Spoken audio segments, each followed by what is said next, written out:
It's great to be here today. I'm really enjoying Singapore. It's been really good. Actually, I took a taxi to get here to this event, and it went through the Formula One area, and just as we were going through the grandstand area, the taxi driver like floored it, and he's like, now we are F1 as well. So I'm really loving Singapore. It's fantastic. So today's presentation is on network evasion. So now you see me, now you don't. And so just a quick thing. This is what we're sort of covering today. We're talking about network evasion, sort of its current state, talking about abusing HTTP, some of the external communications, and some of the sort of detection and evasions that sort of come with it as well. And there we go, my clicker's still working. All right, just a quick thing about me. I'm a red team consultant at FireEye. I previously have worked mostly in government for doing reverse engineering and security engineering. So I've sort of worked on both sides of the table, working on that sort of defensive and offensive side. So it gives me a good appreciation as to sort of some of the challenges that exist in this environment. I'm also a big fan of board games and D&D, so come and talk to me afterwards if you want to have a chat about that. All right, so we're talking about network evasion, and in this presentation isn't really going to focus on host-based evasion. That was already really well covered actually in one of the earlier presentations. But today we're sort of looking at that the sort of poorer second cousin that is network evasion, and often we sort of sideline it to the point where we don't really care about it. We might just do what is the bare minimum, but there's really been a lot of advances in this space, which has meant that we've had to really look at what some of those challenges are. And some of them may not be apparent yet, but they're coming up very soon. No, I'm having difficulties with my clicker. Okay, never mind, we're going with the keyboard. All right, so network evasion, as a high-level sort of idea, it's anything that we use to bypass IDS or an IPS to deliver some sort of exploit or to have some sort of network communications channel that we have back to our sort of command and control server. So that's the sort of overall thing that we're looking at in terms of when we talk about network evasion. And there's really sort of a few key principles when you're trying to remain stealthy, and this is in particular in a high security environment. So your main things are going to be obfuscation, encryption, and potentially some form of stenography, which is where you sort of hide your data inside some other data.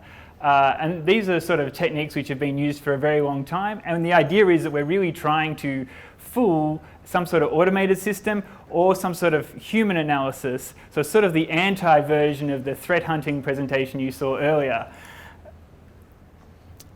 So just as a very high level, this is obviously a very detailed network design. So just to give the context of what we're talking about, we have the internet, which is untrusted, who knows what's going on out there. We have some sort of firewall, we'll probably block some ports that we don't want traffic on. And then we'll have some sort of IDS, IPS device, which is monitoring our traffic. We have a router, and we'll probably have some sort of host-based EDR device that might also be monitoring for network traffic. It might be looking at registries or file entries, the sort of usual things that you would see in a sort of standard security environment. But you see, the very interesting thing is that, and really it's a great thing from an information security perspective, is that the game is changing a lot. And as the presentation said earlier, like some of the out-of-the-box EDR devices are actually really good, and more, certainly from a red teaming perspective, there are those increasing number of layers in that sort of defense in-depth analytics. So now there's these things like we have EDR products, we have things like network port spanning, which has been around for a long time, but from a attacker's perspective, you have no control over that. You have things like machine learning, which is coming into play a lot these days, especially with neural networks. And then things like AMSI, group policy settings, and some of the next generation firewall devices all sort of really build this picture that makes it a lot harder for attackers. And so they have to really think more creatively about how they can get around the network. So we have this sort of situation where, some things are easy to detect, things like Nmap, but orgs are getting better at detecting things like password spraying. That's not necessarily an easy thing anymore. And even things that I've been seeing more recently where, like, if I hit a service too much, it sort of puts me in the shunned zone to the corner where I think I'm looking at the same endpoint, but actually they've sort of put me into a place where they're sort of secretly using me in a sandbox. And so all of a sudden, as an attacker, you go, wait a second, the game is becoming a lot harder. And so the thing that I think if ever a red teamer lived on a prayer and a dream, it would have to have been domain fronting. For those that aren't familiar with domain fronting, it came out a few years ago, and this is an image that was from Cobalt Strike, and it really just paints an illustration where your traffic, HTTPS traffic, is going to a sort of trusted zone, and that could be something like Azure or AWS or CloudFront. And what you're having is you basically have a CDN record in those domains that redirects to your actual domain. And so the traffic from a defender's perspective looks like it could be ajax.microsoft.com. And that happens all the time, so it wouldn't be anything particularly suspicious about that. And it's worked really well. And even today, I'm using it. So it's something that I think as attackers gave us a huge edge. But the real problem is that we're sort of living on borrowed time, which is to say, while it exists now and it's really good, the situation always changes, right? Like InfoSec is never a static field. And so we're having to look at ways in which we can get around those limitations. On top of that, there are some forms of lateral movement techniques are now being signatured more. And again, I'm all talking about this from a networking perspective. And SSL decryption is becoming a bit more ubiquitous. So some of the sort of ways in which you were able to hide your traffic is becoming a little less capable from an attacker's perspective.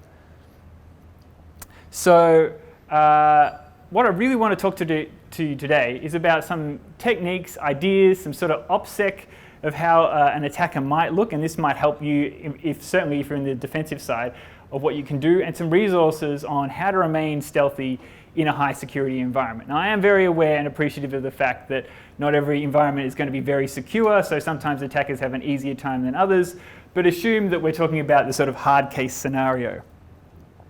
I do also just want to acknowledge that there are P2C2, which is public platform command and control, that is a well-coined term and does exist in a lot of places. It's sort of talking about those places where anything where you can, like it says in CRUD, create, remove, update, and destroy. Any place where you can do that can certainly give you the opportunity to have a command and control channel that's unique or bespoke to some extent. So I could, and people have used examples where they've written, a post in Reddit, and then they've read that Reddit post and then used that as their exfil, or they've done it in Stack Overflow, or they've done it in Office 365. And I actually think all of these channels are actually really good ways of doing communication. But in this case, the presentation I'm doing is not really about those bespoke examples. I'm more talking about examples where you can do a more generic catch-all situation. And the challenges with using some of the bespoke things is that sometimes seeing an unusual amount of repeated blog posts to Reddit could all of a sudden be in itself a signature that defenders could pick up on. All right, so we're going to start the obvious point, which is scanning for any attacker, what they might look at.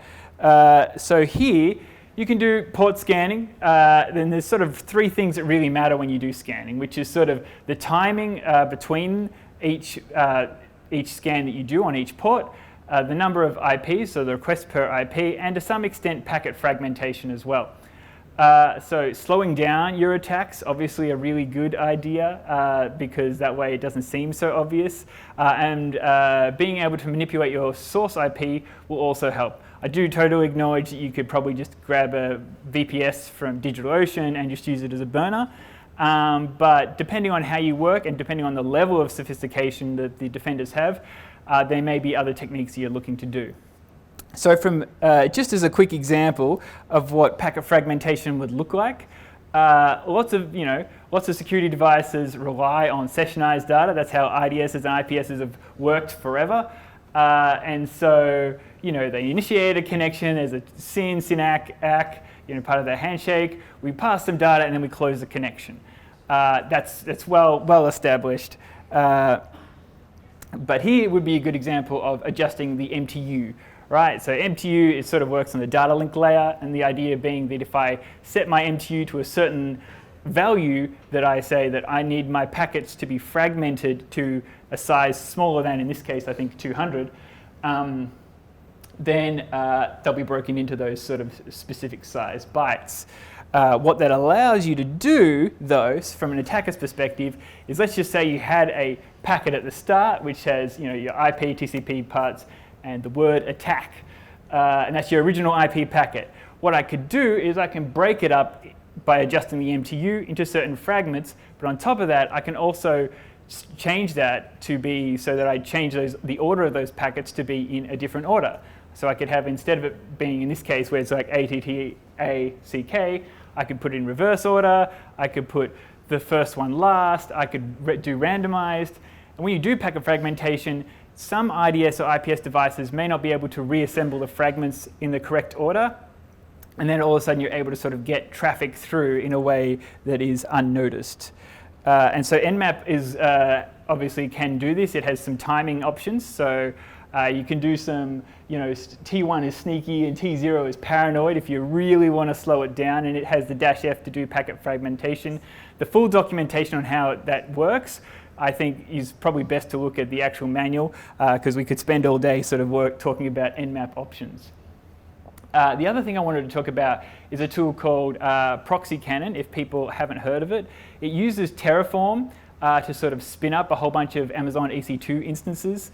And it can be really good because you can sort of use it in a way that you can just rotate your IPs on the fly. And it's particularly useful if you're trying to do certain types of scanning, or if you decide to do some more sophisticated tunneling techniques. I think there's a quick video here just to sort of demonstrate how it works. So here we're on our control server, which we're sort of setting it up, and we're creating our Terraform variables for that sweet automation that you can use within Amazon. So then we sort of do our Terraform apply. It's sort of we go through it. It takes a little bit of time to fully set up. That's totally fine. But once you're set up, you are in. This is on your workstation, of course. Once you're set up, you can we connect our VPN to our control server. And then, this is a quick example. What we're going to do is we just run we're just doing a ifconfig, what is our IP? And you can see every time our IP is rotating. So that's pretty cool. We can do a lot with that when our IP keeps on changing. It makes it even harder for a defender to be able to pick us up. All right. So HTTP pipelining, another really good technique, and it's actually been recently discussed quite a bit by Portswigger and some of the attacks that they've described in terms of infrastructure injecting packet payloads in the way that server load balancers work.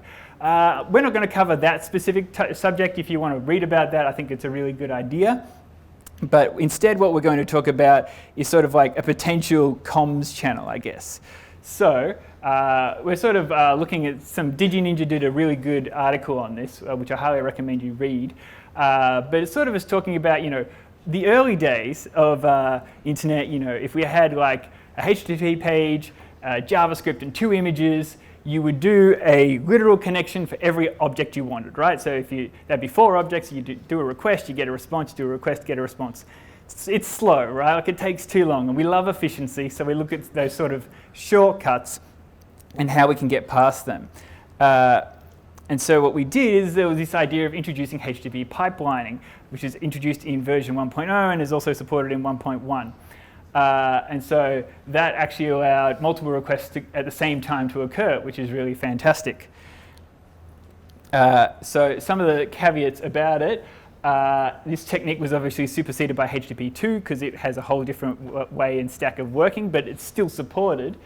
It isn't normally supported in most browsers at the moment. The reason for that is because of the way HTTP pipelining and non-blocking communications work. They decided it was just too much hassle. But the difference is that it's still supported on servers, and more importantly, it's supported by CDNs. All right, so here we go. This is some really simple requests that should make a lot of sense. Here we have a GET request. We're going to page1.php, and my host is vulndemo. So I do a request, and I get a response. That seems pretty straightforward, and my page this is page 1, so I've omitted some of the headers, but that's pretty straightforward. All right, what happens if I did 2 requests? So I did the 2 requests at the same time. So I did a get for page 1, and then had a new line break, and then I did another get. What would happen then? Well, this is what HTTP pipelining is all about.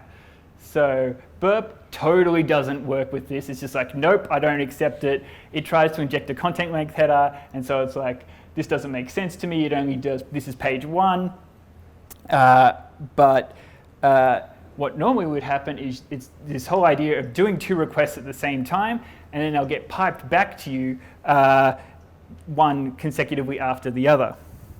So we will, here's a good question actually. Maybe we'll do a show of hands. Does this require the connection keep alive header? Like hands up if you think it does require it. Right, 1, 2 people. Hands up if you think it doesn't. I guess we should technically be everyone else. All right, fair enough. The answer is, for the majority of you, that it doesn't actually require it. The connection keep alive, it enables a persistent connection, which is different to pipelining. And in HTTP 1, it was sort of, you had to, when you open the request with the original rule, the problem was you had to do that consecutive pipelining. So in 1.1, I think they actually added it so that you had to say closed in order for it to close the connection. So here we go. We're trying to send our 2 requests. You probably can't see it super well here, but we're basically doing a request, and we get 2 sets of HTTP 200 OKs with the content in them. So I sort of broke them up a little so you can see a little better, but it works, which is fantastic. So what about if we try this now? We've got 2 requests, we've got 2 responses. What if we try it with Amazon's CloudFront, right? So that is certainly something that we can use as a sort of pseudo CDN, and we'll sort of have our actual domain is fastpackagedomain.com, and we have a fronted domain, which is obviously going to be a cloudfront.net. So we again do the request, but I sort of grepped for the titles because it's a little easier.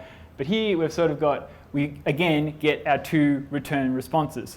So what does this really give us? It means that we're able to sort of use that as a potential covert channel. Anything that isn't able to pass that data well, and that could be particularly from an IDS or an IPS device, allows us to do that sort of covert communications channel where I do my first request to some legitimate site. Doesn't seem very suspicious at all, but the second request, which is part of that HTTP pipelining, is actually malicious. That could be a way I might be able to exfil my traffic. All right. So now we need to be quicker, as I like to say. What if there was a situation where they were blocking all TCP traffic? It's unlikely, but let's just roll with it, right? So here we go. It's all blocked. But what's this? There's some UDP internet connection happening here, and that's where most of our traffic is happening. And then I look at this. It says it's a quick UDP internet protocol. It looks, a bit like, what is this? It's entirely garbage. Of course, it's encrypted. But when I decrypt it, it looks just like regular HTTP. What is happening here? Well, what's really happening is that this is quick, right? And I'm sure most of you in this room are very aware of it. Really quick, which represents quick UDP internet communications, is the new standard of internet. So it's effectively IETF have deemed this HTTP 3. So it's in the future, it's where it's going to happen. And you can sort of see it's enabled by default in Chrome, because obviously Google are very ahead of the curve. In fact, I think they actually did develop it. Yes, they developed Quick in the first place, and IETF adopted it. And you can sort of see here that it's actually, initially, we have on the left, this is a traditional stack. We have our TCP, then we have our TLS, and say HTTP 2. Whereas on the other side, we have UDP, and then we have Quick, which is its own standard, I guess. And then HTTP 3 sort of sits on top of that in a sense. It sort of looks like this. You sort of have your TLS session inside your Quick connection, and obviously that's on top of your UDP, so that allows a lot of great streaming.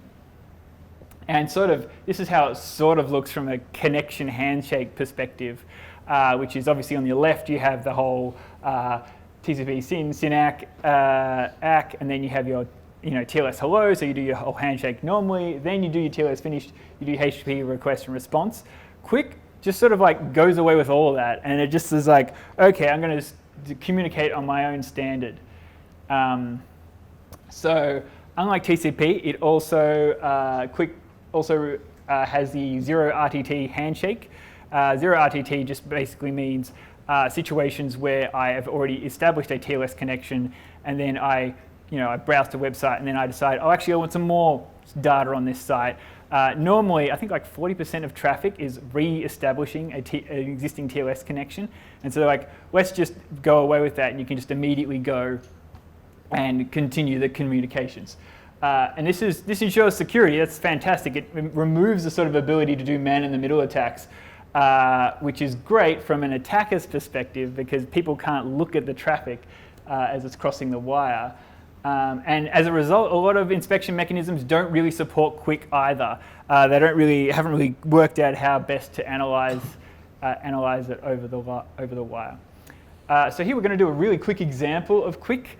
And how you would implement it if you were going to give it a shot yourself. So it's the best version of Quick that I could find that someone had written. Was written in Go by this guy, Lucas Clemente. That's his GitHub link. You can check it out yourself. It's some good code. And so here is a really quick example of, here's some code. This is our server. This is sort of what it looks like. I'm not going to go through all the code, but this is more just to demonstrate the sort of how little code you really need. And this is our client that we'd use to connect it. And then we get here's our Wireshark, here, so you can sort of see that our protocol here is called Quick. So Wireshark is good to understand what Quick is, which is not surprising. And it just works really well, and it's really easy to implement. So just another slide of that. One of the things I think is very useful about it, and some of the small instances where I have seen sort of app controls trying to target or stop this type of communication, because it has, because tools are not able to do deep packet inspection, they'll often try and read some of the headers to determine what am I looking at. And you can just, one of the ways you can avoid detection is just by doing a simple version change in the header. Just as a quick overview as to what Quick looks like in terms of its structure, actually that Quick private header, the purple one, no longer exists. IETF decided to scrap that one. But the rest of it is totally the same. A UDP packet, a public header, some data, and then we have our frames, which is the sort of actual data content as we're sort of communicating. And then that's sort of broken down again to our public header. So we have our Quick version. The one in orange is probably the most interesting one. It's 32-bit, and there's a lot of different versions that the sort of standards decided to do. They're all on the side, and you can see some of the versions that are supported are yet to be sort of supported, I guess. But what happens if we change the header in our comms? So as a good example, and this is UncleLab did a good test of this, was using FortiGate's App Center and saying apps, and in FortiGate they said block Quick, like if there's any traffic there, stop it. But what you can do is we decided, look, we'll just pick one of the versions that's ever so slightly different. We can just change that in our header, and then what happens? This is where it's being blocked. So you can see it says app equals Quick, action equals block. Change the header, and all of a sudden it's app equals unscanned. You're like, could this be even better? All right, so that's, new and unique protocols are hard to track. For those that have signatures, changing it can be really easy. A shout out to Merlin, which is another C2 framework. It uses HTTP2, not HTTP3, so it doesn't use Quick, but it's a really cool standard if you want to sort of get an understanding as to how some of these communication channels work. All right, traffic normalization and IDS and machine learning. This is, when we talk about signature-based IDSs, or NIDs in this case is what I said, some of them require training, some of them don't require training, but statically, they're pretty easy to bypass, right? Like they're not hard, but you can do it. And so long as you don't match with any existing signatures, then you're all set. But anomaly is often quite a challenge, right? Because there's a training phase, it uses some degree of math and machine learning, and there are more sophisticated measures, and it can potentially pick up on any unseen activity. So often what you have is this situation where you've got some recorded daily traffic, you have a learning algorithm, we have a pattern, and then my new traffic, which probably is malicious, if it doesn't fit that profile, we're going to get crushed. So we have some evasion techniques we can do, sort of pre-training and post-training. Pre-training, we could potentially, and I think this will be an amusing way to do things, would be to just like send out a whole bunch of malicious traffic to companies you thought you might attack at some stage, because that way it would get into their machine learning algorithm and it would then be considered like totally legit. I don't think that's a great idea, but like it could be a thing you could do. But there are some actual decent machine learning algorithms I've seen for network-based comms. Some of the things like Darktrace and Cisco are bringing out are certainly a challenge. So I'm not going to go into this in a great amount of detail. Like if you want to learn about machine learning, you can definitely read about it, but there are different types of ways that you learn. You obviously have your sort of supply data, which is labeled ideally. Some of it is labeled, some of it isn't labeled, and sort of that is what you use to create a training model, and that training model is how you sort of determine your algorithm which detects an attack. These are the sorts of things that a machine learning algorithm would work on a TCP frame, and so they're the sort of source bytes, dest bytes, your protocol type. These are all the sorts of things, and it's important to know the types of things that you would use a machine learning algorithm on as an attacker to understand the sort of things that would get you picked up. There's some common machine learning algorithms. I was going to talk about these, but a bit pushed for time, so we'll keep moving on.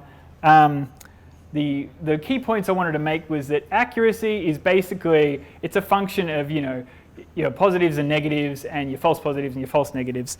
And the idea here is that no model is perfect, and you want to fit in that slim but possible false negative category. And so like as an example, here's some data set from some research that's already been done. And the key takeaway here is really just to go that the models are never perfect, right? And the reason for that is that overfitting your model will mean you'll never pick up anything new. And that means that you always have some points that you're able to sort of fit under the radar. And how does that work? Well, the best probable ways that you can do it is to normalize everything you do so that there's nothing that seems out of place. So some of the things you could look at doing would be, like this is talking about blending attack, which is really just going, if I can listen on, if I'm an attacker and potentially have admin rights, and I can listen to what's on the network, I can potentially determine what is considered normal.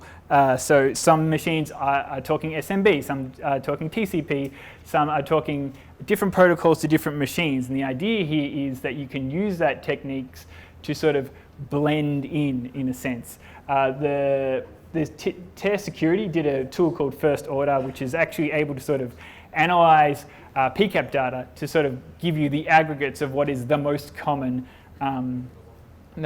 types of communication channels. And so sometimes you really need that. And so as an example, we've got here, this looks at sort of some of the, if you're on a machine, you might be on a machine, you've just got a beacon and you're running these sort of statistics to go, what is the most common ports I'm talking to? And if I talk to other ports, then I'll immediately get caught, right? Like most times as a red teamer, the reasons I've got caught was because I did something that was network based. Like I talked to the wrong hosts, and that was immediately obvious. Something came up that said, why are you doing this? And so I haven't really had an issue with host-based detection. There's always been like a lot of really good tools, but network I feel like is still a bit of a challenge in that space.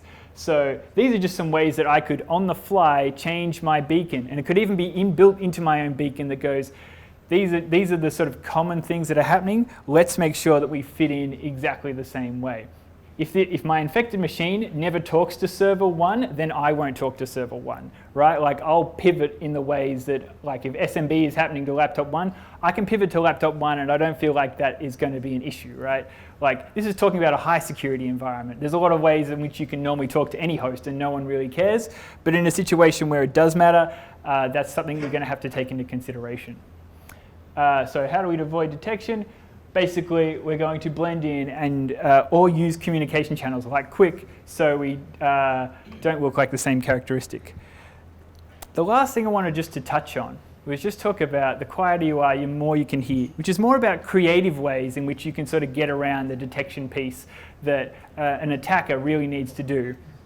So in this case, what we're going to really talk about is, could we just listen for packets? We're sort of doing an indirect C2 two-way communication.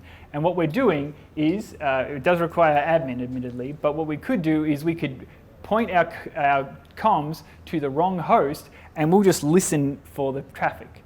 So what do I sort of really mean by this? This is actually, so you can still do this on Windows machines. In XP onwards, they actually remove the ability to send data on a raw socket, but it can still listen, so that gives you something. And alternatively, you can do some sort of WinPCAP driver or some equivalent tool that could give you that capability. But what it looks like is, we would think 9 times out of 10, when I'm talking to a host, at my malware, it's sort of this big chain that goes from the internet all the way through to my infected machine. What if I instead decided that I will talk to the wrong host deliberately to potentially an open port, and what I'm doing is my infected machine will just listen on a raw socket for those packets, so it's not a direct communication, it's just sort of scooping up the comms that was actually sent to another machine. This can potentially work really well because you don't actually have some of the challenges that you had before. And the machine that you're sending that's wrong, it wasn't expecting the data, it's likely to drop it, so it doesn't really care. But in the meantime, I still got the communication channel that I needed. And the best part is that, I can potentially mask my traffic to be normalized as well. But the best part about this is I don't even need to have some of those things. Like, I don't need a TCP handshake if I can just send raw packets to an open port, right? Which is exactly what I think is described here. Yeah, we can skip the triple handshake. It does potentially require listening to an open port on the other victim machine, but like from a defender's perspective, and I know certainly when I worked as a security engineer, if you saw comms to a laptop and were like, that's the laptop it's talking to, but really it was like another laptop that was not even talking out, that's going to be hard to pick up. And Red Salt, which is actually an example that with FireEye actually analyzed, does exactly this, which I'm sure you can probably look up more on the internet as to how they sort of did it and the sort of TTPs on that one. The future, I mean, this is always the case. InfoSec is a game that always changes, right? So you have to change with it. And so as a red teamer, you really have to look at the new and unique ways in which you can creatively bypass detections. So defense is improving. Which is not surprising. Defense in depth continually adds layers. And we need to, as an attacker, blending in is sort of one of the best ways that we can survive. As we heard earlier about the threat hunting piece, anything that's unique gets picked easily, right? So if you can blend in really well with different techniques or unusual ways of abusing RFC spec, then that's the sort of ticket to freedom, I guess. There are a lot of things I didn't cover in this presentation, like Windows Communication Foundation, packet stuffing, or serverless computing. There are a whole bunch of other things that I could talk about, but time really permits not being able to cover them. I think that's pretty much it. Thanks very much for listening. I'm pretty sure we're actually going to a break now, so if there are any questions, you can certainly catch up with me afterwards. All right, thank you.